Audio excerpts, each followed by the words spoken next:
स्वास्थ्य विभाग में हुए तबादले को लेकर अब विरोध का स्वर और तेज होता जा रहा है, क्योंकि स्वास्थ्य विभाग में हुए तबादले के बाद डॉक्टर, स्टाफ नर्स और अल्ट्रासाउंड जैसे तमाम महत्वपूर्ण जगहों पर बढ़ने पर इनकी परेशानियां बढ़ गई है और मरीजों को भी इससे खासा दिक्कतों का सामना करना पड़ रहा है।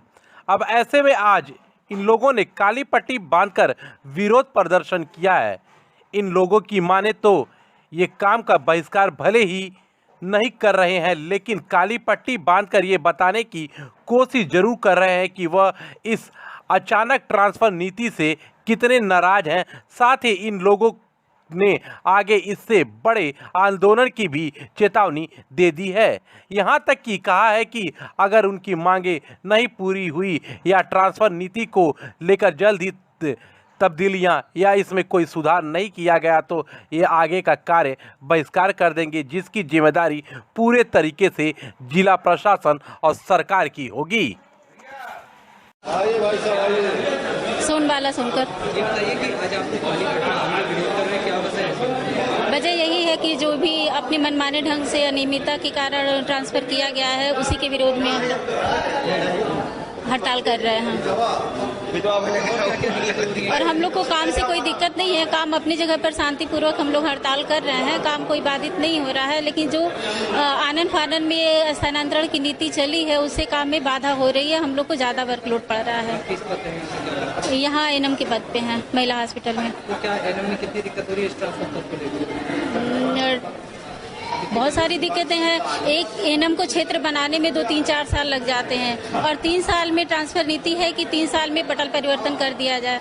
एक जगह बनाने में 3 साल लगता है, फिर अगली जगह वो जाएगा तो फिर उसको उतना ही समय लगता है। जब तक एक एनएम 3 साल में अपने फील्ड बनाती है और उसके बाद फिर दूसरी जगह जाए तो फिर उसको नए सिरे से काम करना पड़ता है। वो फील्ड ही बनाती रह जाएगी तो काम क्या करेगी। दुर्ग विजय जिला अध्यक्ष राज कर्मचारी संयुक्त परिषद गोरखपुर। क्या वजह है कि आज आपको काली पट्टी हाथों में बांध करके विरोध कर रहे हैं?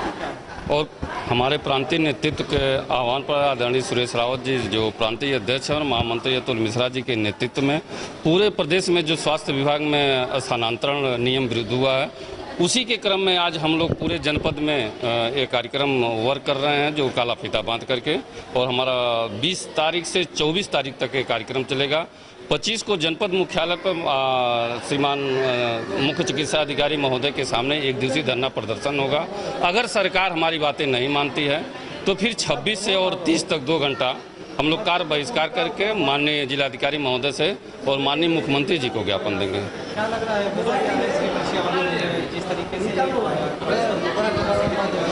निश्चित रूप से जो शासन की मंशा थी कि जो 3 साल या जो विकलांग हैं या दंपत्य हैं या किसी भी कारण से हैं, उनको इस पटल परिवर्तन या स्थानांतरण से अलग रखा जाए, लेकिन उसकी धज्जियां उड़ाते हुए इस तरीके से काम किया गया है। चूँकि आज कर्मचारी आंदोलित हैं, निश्चित रूप से शासन भी और सरकार भी संज्ञान लिया है। हम लोगों को पूरा एकदम उम्मीद है कि सरकार कर्मचारियों के साथ खड़ी है और रहेगी भी, और हम लोगों की पूरी उम्मीद के साथ एक कार्यक्रम, एक विरोध प्रदर्शन प्रतीकात्मक कर रहे हैं कि सरकार निश्चित रूप से हम लोगों की जो मांगे हैं कि स्थानांतरण को निरस्त किया जाए, परिवर्तित किया जाए, उसी के क्रम में कंटिन्यू कार्यक्रम चलता रहेगा। ट्रांसफर किया गया है उससे कहीं ना कहीं परेशानी हो रही है?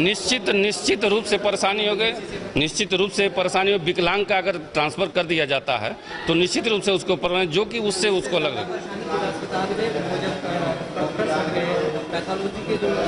निश्चित रूप से यहाँ तमाम ऐसे स्थानांतरण हुए हैं जिनकी वजह से तमाम जनमानस को और जो हमारे पीड़ित हैं उनको दिक्कतें हो रही हैं। हम सरकार से भी मांग करते जो स्थानांतरण हुए हैं इसका जल्द से जल्द निस्तारित करते हुए यहाँ पर भी जो डॉक्टर स्थानांतरित हुए हैं जिससे पीड़ित को दिक्कतें हो रही हैं, जो पेशेंट आ रहे हैं उनको दिक्कत हो रही है, इसकी भी समस्या दूर की जाए ताकि आम जनमानस में अमन चैन और सबका सही तरीके से उपचार हो सके। मैं दुर्ग विजय जिला अध्यक्ष राज कर्मचारी संयुक्त परिषद।